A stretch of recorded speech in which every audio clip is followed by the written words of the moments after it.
A historic property brings Kendall to Gabe's small Colorado town, but can anything he says convince her to stay? Find out in Carla Laureano's new book, Provenance. Kendall Green is an interior designer with an uncanny ability to discover the provenance of any piece. Despite all her hard work, her business is struggling. But an unexpected inheritance might offer a timely solution. A grandmother she never knew left Kendall property in a tiny Colorado town. Young Mayor Gabe Brandt is desperate to save his small town of Jasper Lake from a developer who wants to turn it into a summer resort. When he learns that one of the town's most prominent former citizens left her property to her granddaughter, Gabe is sure he can enlist Kendall to his cause. Until Gabe realizes she knows nothing of her own history. In order to save his beloved town, Gabe must first help Kendall unravel the truth of her own provenance. And Kendall must learn that in order to embrace the future, sometimes you have to start with the past. Provenance by Carla Laureano is available wherever books or ebooks are sold. Or visit Tyndale.com. That's TYNDALE.com for more information about this Christian contemporary romance. Provenance by Carla Laureano is available now. Welcome to Story Chats at Inspy Romance. I'm Elizabeth Madry, and I'm here with my two co-hosts. I'm Narelle Atkins. I'm Valerie Comer. Joining us today is Liz Johnson. By day, Liz Johnson is a marketing manager. She makes time to write late at night. That's when she thinks best anyway. Liz is the author of more than a dozen novels, a New York Times best-selling novella, and a handful of short stories. She's a Christy Award finalist and a 3-time ACFW Carol Award finalist. She makes her home in Phoenix, Arizona, where she enjoys exploring local music, theater. It's a little different. All of the above. All of the above. Okay, good. Phew. And doting on her nieces and nephews, she writes stories of true love filled with heart, humor, and happily ever after. Thank you so much for joining us, Liz. Thanks for having me. I'm delighted to be here. Today, we are talking about Beyond the Tides, which just released this week. It is book one of a new series set on Prince William Island. I can't talk right now. Prince Edward Island. It's not Prince William. Funny fact, I live in Prince William for county. So that's where that triggered. When I start saying sense. Prince, I go William. So Prince Edward Island. Tell us a little bit about what inspired you to write this story and what the series is going to be. Sure. So I first visited Prince Edward Island in 2010 and I fell in love, and I never planned on writing books set there. And then I had so much fun writing about it and having a good excuse to go back that I just kept writing there because there's something really magical about the island. Like they call it the gentle island because there's this kind of slower pace to life. The story I love to tell is that my mom and I, on our first trip, we were driving along this little 2-lane road up along the North Shore, and all of a sudden my mom yells, "Stop!" And I was driving and I was like, "Well, what's going on?" And she's like, "Look at that house." And there's like this giant house. It's like a castle. It's got turrets. It's crazy. And I was like, "Whoa." And she's like, "I want to take pictures." And I said, "Great." And I was like, "There's nowhere to pull off the road. I'm just going to stop in the middle of the road." Mom gets out. She takes pictures. Nobody comes along. Nobody cares that we're stopped in the middle of the road. And for me, that is like the essence of PEI, is like that you can be still and be alone and like actually have quiet. And I live in a city where, there's a fire station just down the road from me. So I hear fire trucks all the time, and I'm thankful for them. They're doing great work, but it's not especially quiet. And so there's something about PEI that is just this opportunity to be still and to find peace that I have just always appreciated. So I loved returning to PEI. I had written a previous series, the Red Door Inn series set on PEI. And so when it came time to talk about a new series, I said, "Can I go back? I want to go back." And my editor was like, "I think that's a great idea." And I said, "Good." So so my new series is about the 3 Ross brothers. The oldest brother is Eli, the middle brother is Oliver, and the youngest is Levi. And 10 years before the start of the first book, their father left.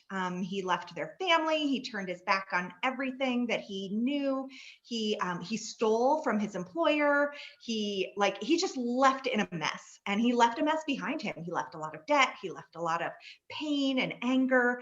And so this series is really about how these three brothers each dealt with that in different ways, and how they deal with their anger, and how they deal with their hurt and their frustration, and really their hopes for family, because they all long for family, but when they lost their dad, it was like their mom did the best she could to hold them all together, and she did a wonderful job. But each of them just had to deal with kind of that struggle. And so, of course, as special women come into their lives, that kind of instigates this need to really deal with what happened in the past. Nice. Yeah. I love it. All right, Narelle, I think, has our next question. Yes. So, but before I actually ask the question, I'm actually going to read a quote, because it's fun to read quotes occasionally. So, my question relates to spiritual themes in the story. Sure. So, that's the thing about forgiveness. It's a renewable resource. The act of giving it fills you up to give it again. The more you practice forgiveness, the more you have to give, which I think is a fabulous quote from the book that really sums up the theme of forgiveness in a lot of ways. And this is actually being said in the story by Kyle, who's a minor character. So they end up on her father's fishing boat, and Kyle worked for her father for many, many years and knows both the hero and heroine in the story quite well.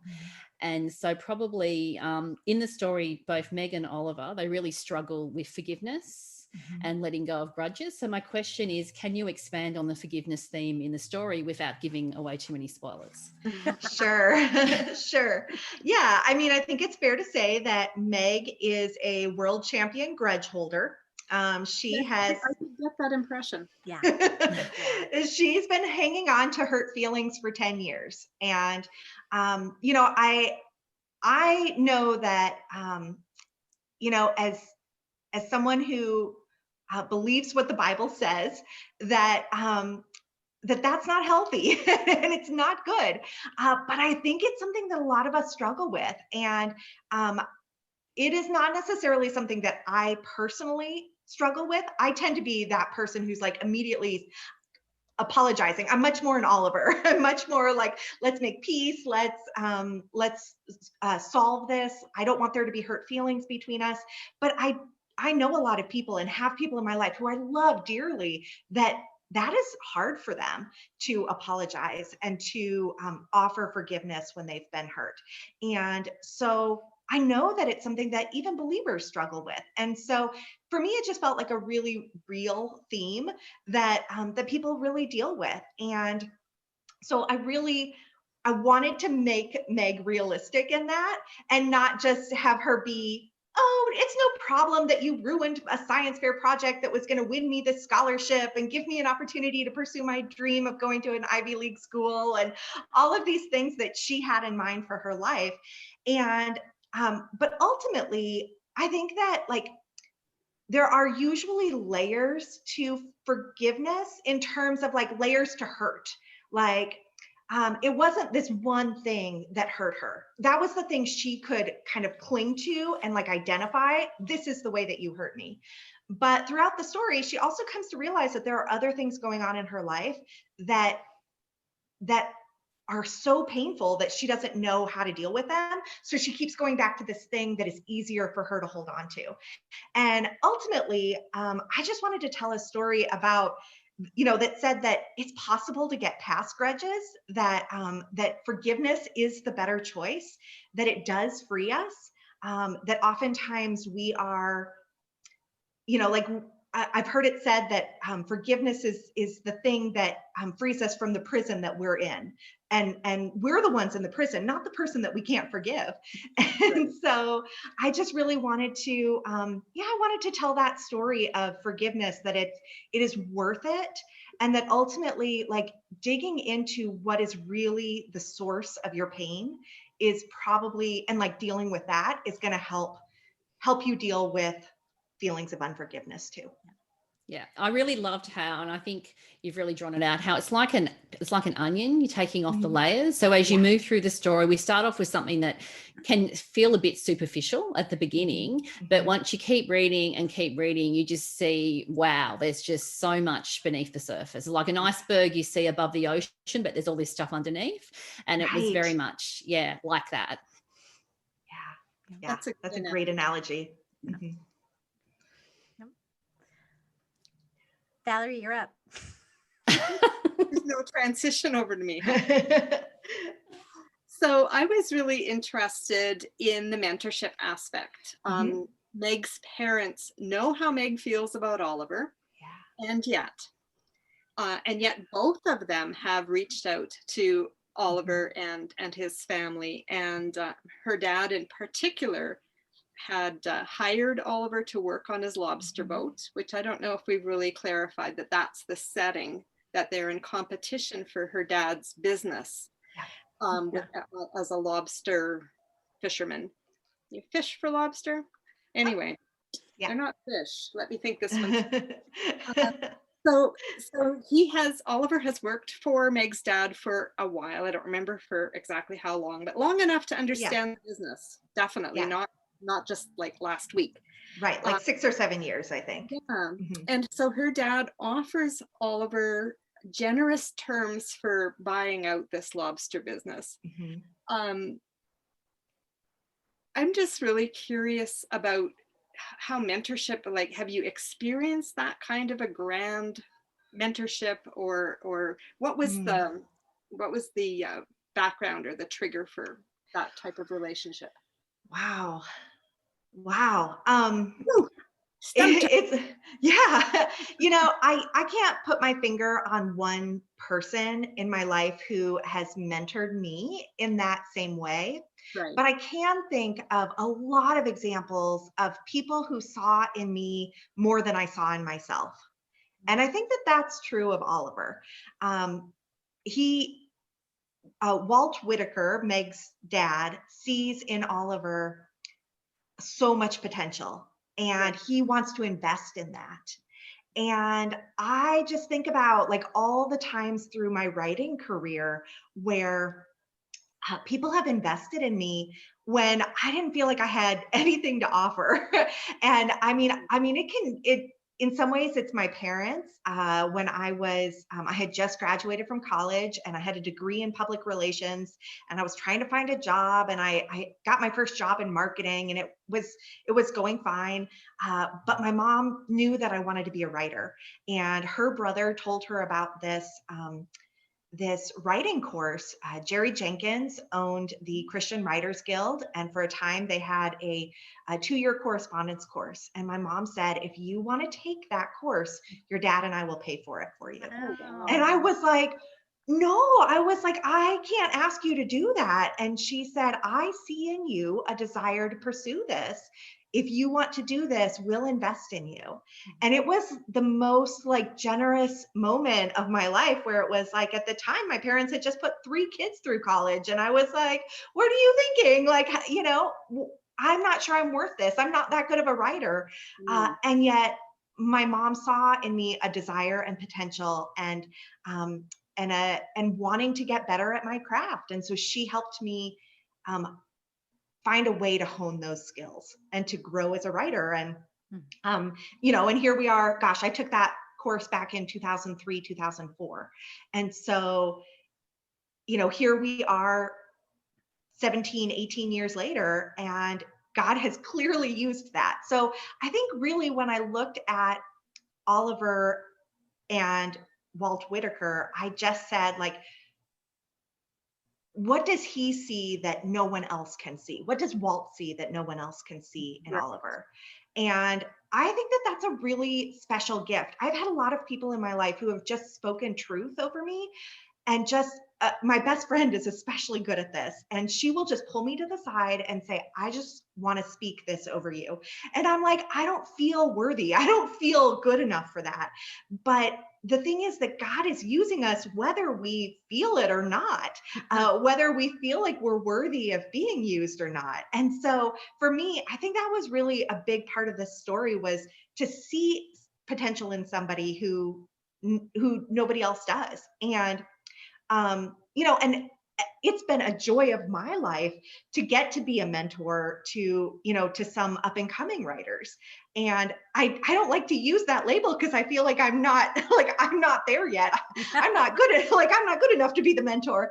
But I started a writers group when I moved to Phoenix 3 years ago, and it has grown into this little hub, and there's several who are published and several who aren't, but we keep adding ladies who desire to be published, who desire to really grow in their craft. And I realized a few weeks ago, we were meeting and somebody said, "Oh, whenever Liz talks, be quiet." And I was like, what do you mean? And they're like, "No, you're going to say something wise." And I was like, no, probably not. But I do have, more than 10 years of experience in this industry. And I see in them potential and a desire, and I want to help foster that.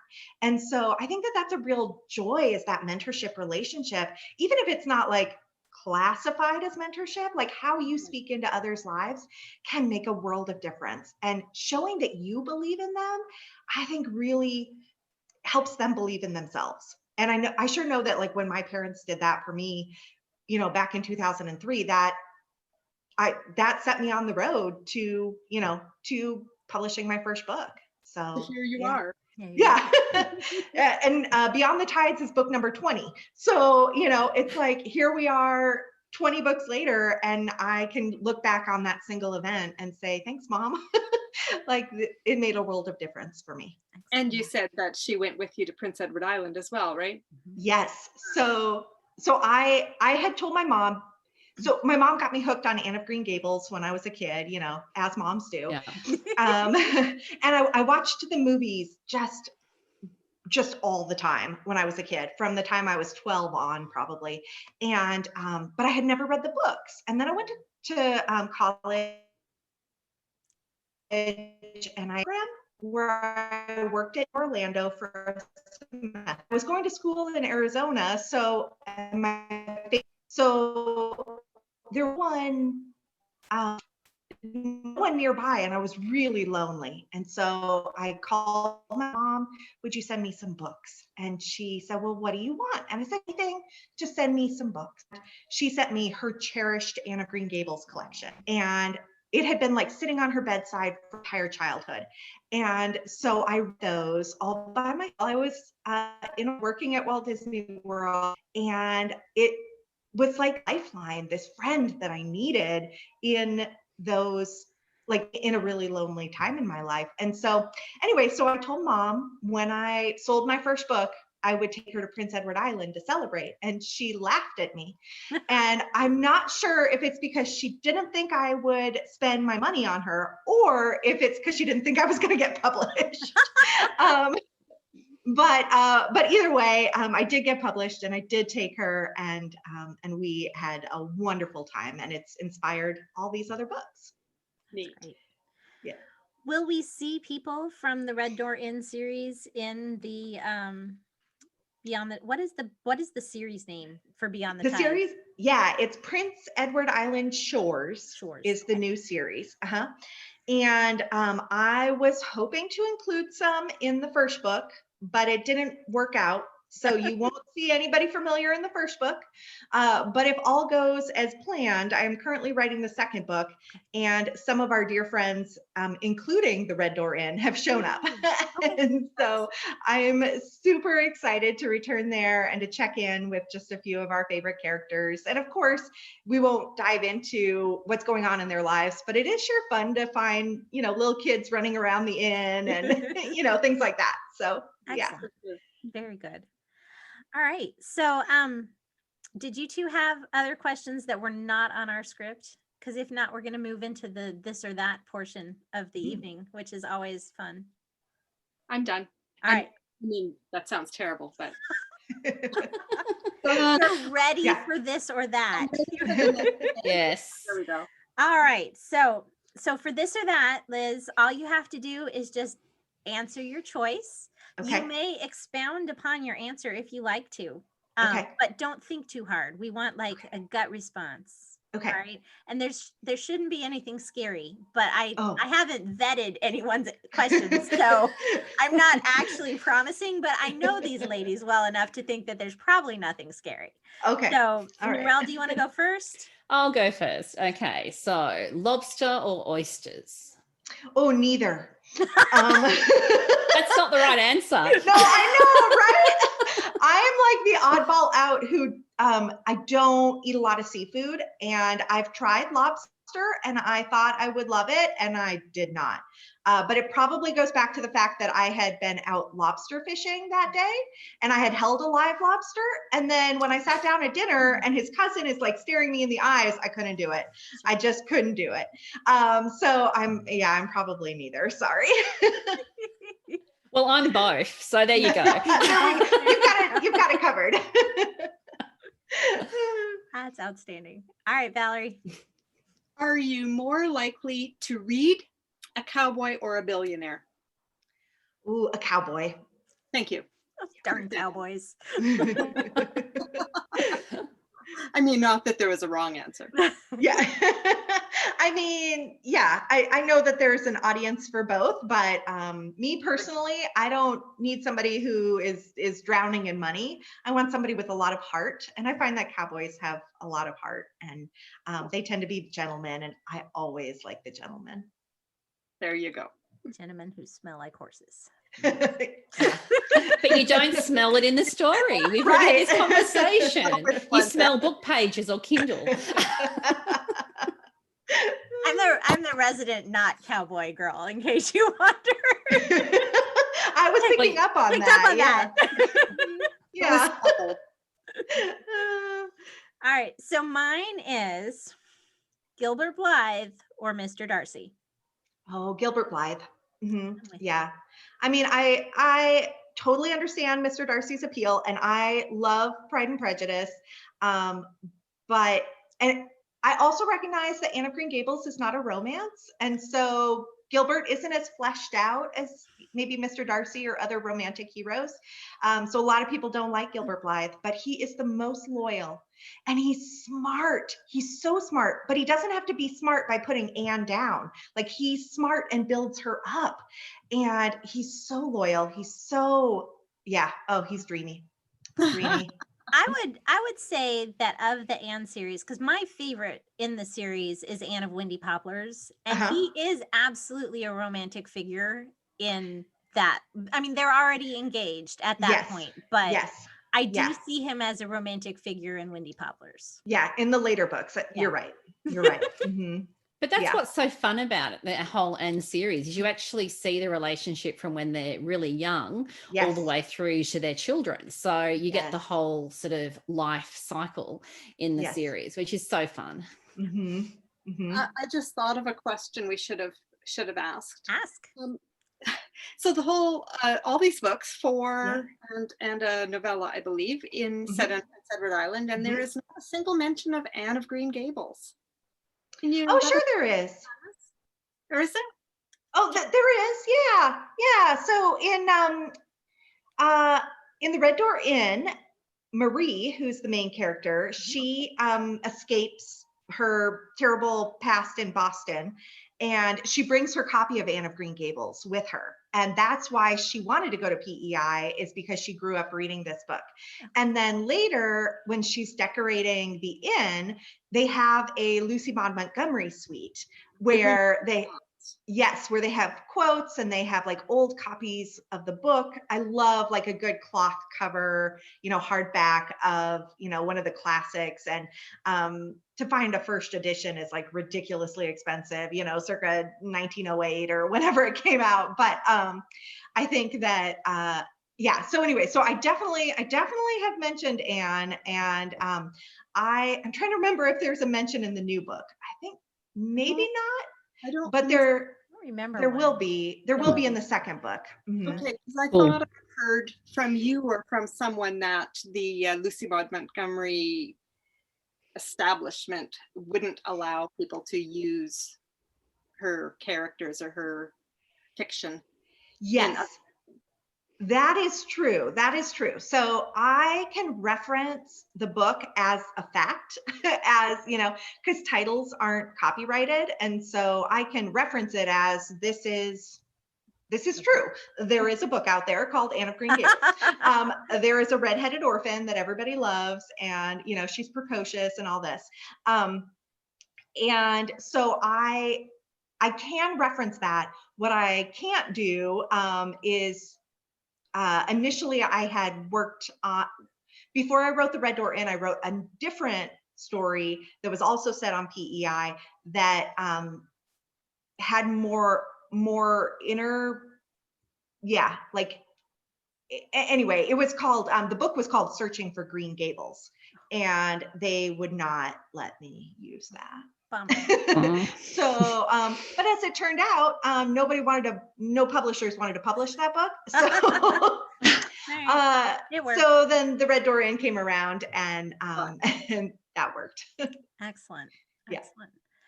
All right. So when will book 2 in the, you told me, Prince Edward Island Shores. When will book 2 be out? Yeah. Book 2 comes out August of 2022. Okay, so roughly a year apart. About a year. And then book 3. Okay, perfect. Yep. Excellent. All right. Did we're coming close on perfect timing. Did we want to do one more round of this or that real fast before we go? Why not? Because it's fun to put people on the spot. Yep. All right, Narelle. Okay, so my question this time is, would you rather be on a beach on Prince Edward Island or a beach in Hawaii? I have never been to Hawaii, but I am guessing I would pick Prince Edward Island every time. I'm not particularly a beach person so much as, I don't like to just sit in the sand on the beach,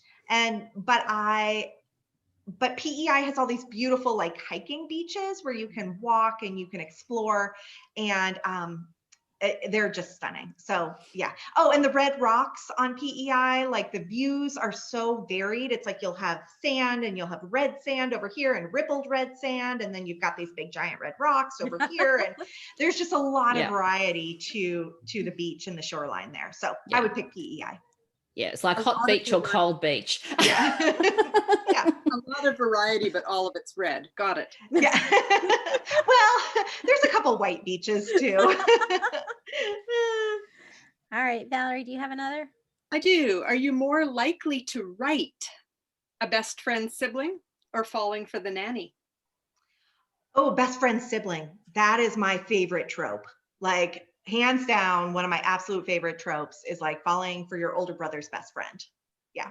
I think it started because I have an older brother, and when I was a kid, I had crushes on all of his friends. They were all around the house all the time, and they were super cute and fun. And so, yeah, so definitely, older brother's best friend. Excellent. There we go. All right. So I started reading your books when you were still writing for LIS. Oh, okay. So, straight up romance or romantic suspense? Both. I mean, I like both. I like that I have done both. I read both. I right now, the stories that I have to tell seem to fit more just with contemporary romance. But I do like to incorporate a little mystery, and every now and then I love to throw in, a moment of suspense or something, but an equal balanced romantic suspense. I haven't done one in a few years, but I always enjoyed writing them. And so I hope to maybe someday get to write some more. Yeah. Excellent. Excellent. All right.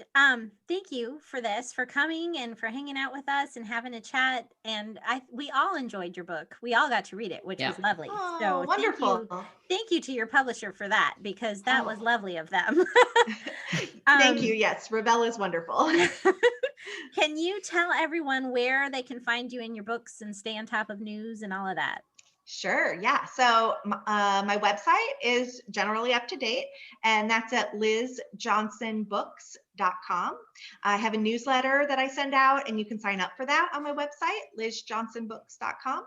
And then I'm on Facebook and Instagram and sometimes Twitter at Liz Johnson Books. That's nice and convenient. It's Yeah. all the same. Yeah. That's all excellent. the same. Excellent. Yeah. Excellent. All right. Well, thank you so much. And if you're listening or watching, we'd love to have you leave a question. If you have a question, maybe we can convince Liz to come check the comments after the episode airs, just in case. That would be lovely if you would. Thank you guys for joining us at Story Chats. You can find information about the podcast at inspiromance.com/storychats. And if you're watching on YouTube, please don't forget to subscribe and hit the notification bell so you never miss an episode. In the meantime, we'll see you next week, and don't forget to fall in love with a good book. Bye, everybody. Bye. Bye. Bye, Thanks everyone. for having me.